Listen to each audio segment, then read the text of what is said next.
The story began in the Demon Castle, where the Demon King Lurusha Nord, the 100th ruler of demonkind, reflected solemnly on a timeless truth, that in every era, justice always seemed to prevail over evil. A knight stood before him, asking if he was truly the Demon King. Lurusha confirmed this without hesitation, acknowledging the weight of his destiny as the one who reigned over all demons. He began to ponder when everything had first gone astray. Long ago, humans had viewed demons as inherently evil. Countless of his kind had been slain under the banner of justice. In response, the demons retaliated, and soon, both sides drew their swords against one another. Negotiation became impossible, and the conflict lost all meaning.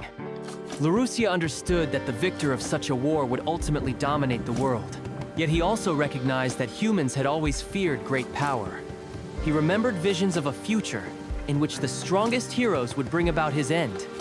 Despite this, he remained calm. He believed there was no longer a peaceful path forward. Both sides had already committed to violence. While he wielded absolute power as Demon King, the heroes derived their strength from divine trials granted by gods and spirits. Both factions possessed powerful trump cards, and the ensuing battle was fierce. In the end, the age-old belief that justice always triumphs came true once more. Lurusha was defeated. As a sword pierced his chest, he realized the heroes had been thoroughly prepared. Among them stood a swordmaster, a saint, and an archmage. Though the world labeled the heroes as justice, and him as evil, Lurusha began to suspect that perhaps his defeat had been the rightful outcome. He allowed himself a small, resigned smile. The knight noticed his quiet laughter and questioned whether he was hiding something. Meeting her gaze, Lurusha recalled a promise he had once made to visit the daughter of a friend, Iris, for her birthday. He remembered the joy on her face when he had told her. With sorrow in his voice, he informed the knight that the end of demonkind was near. Tears welled in his eyes as he acknowledged that, with his fall, the remaining demons would be hunted and Iris would be among the lost. The knight stood silently, considering his words, then admitted it seemed he was telling the truth. Lurusha confirmed this, and lamented that all either side had ever done was kill each other. The church might call demons servants of evil, but at their core, he said, humans and demons were the same.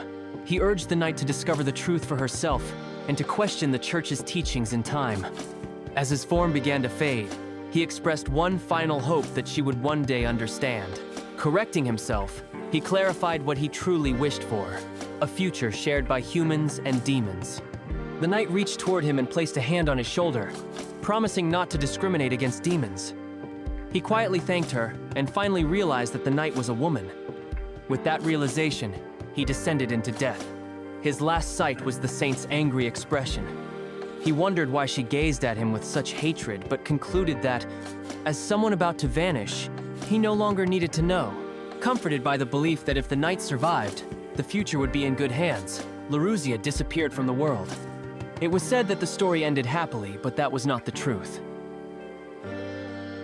A voice called out to him repeatedly, "Luru." Slowly, he opened his eyes to see a woman smiling gently at him. He noticed that she was human, and as she approached, he began to worry about her intentions. But instead of harm, she picked him up lovingly, calling him a good boy. When he tried to resist, he noticed his tiny hand. She told him that he must be hungry and assured him that his mother would prepare a meal soon. In that moment, he realized that the woman holding him was his mother. A warm, comforting sensation washed over him. And although he knew he needed to think, consciousness began to fade once more. According to a myth passed down among demons, creatures could transcend species through the cycle of birth and death. Lurusha, now known as Luru, never imagined he would experience reincarnation firsthand.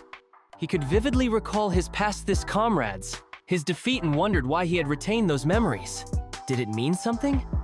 Yet in his new infant form, all he could do was eat and sleep. Once a powerful ruler, he now had only free time. Observing a nearby maid, he realized he needed to gather information. He wanted to ask how much time had passed since his defeat, but he couldn't even speak. He could regain control of his body soon. When the maid picked up her wand and chanted a spell to heat water, he noticed how strange the grammar sounded. A basic spell like that, he thought, shouldn't require a chant or even a wand. Then it hit him he hadn't used magic at all since being reborn. He clenched his tiny fist, expecting his magic to be weak now that he was human. But, to his surprise, he felt a vast and overwhelming power within him the same as before. Yet, he struggled to channel it. Perhaps it was his human nature, or maybe the limitations of his infant body. Still, with training, he believed he could overcome it. 7 years later, Luru stood in a library. Using levitation magic, he floated books around himself without needing to climb a chair. With a snap of his fingers, the books returned neatly to their places. He was concerned about drawing attention, but relieved to see he could use magic proficiently. He even suspected he could perform large-scale spells, though their power would be enough to destroy a village, which he had no desire to test. As he walked, he recalled learning that several thousand years had passed since his defeat. No wonder the world felt so unfamiliar. Suddenly, his mother called out, having found him. She noticed he was reading myths about ancient demons again. He admitted he found them fascinating. Though most believed the demons were mere myths now, he suspected some might still be alive. She gently patted his head and asked whether he truly loved reading, or if it was just a phase. He smiled softly, knowing that few believed in the ancient demons anymore, but he remained certain. His mother then mentioned that his father, Patrick, would return soon. A sword instructor and the Lord of Caddis Village, Patrick had said in a letter that he would be back in about 2 weeks. Luru looked forward to seeing him again and hopefully resuming sword training.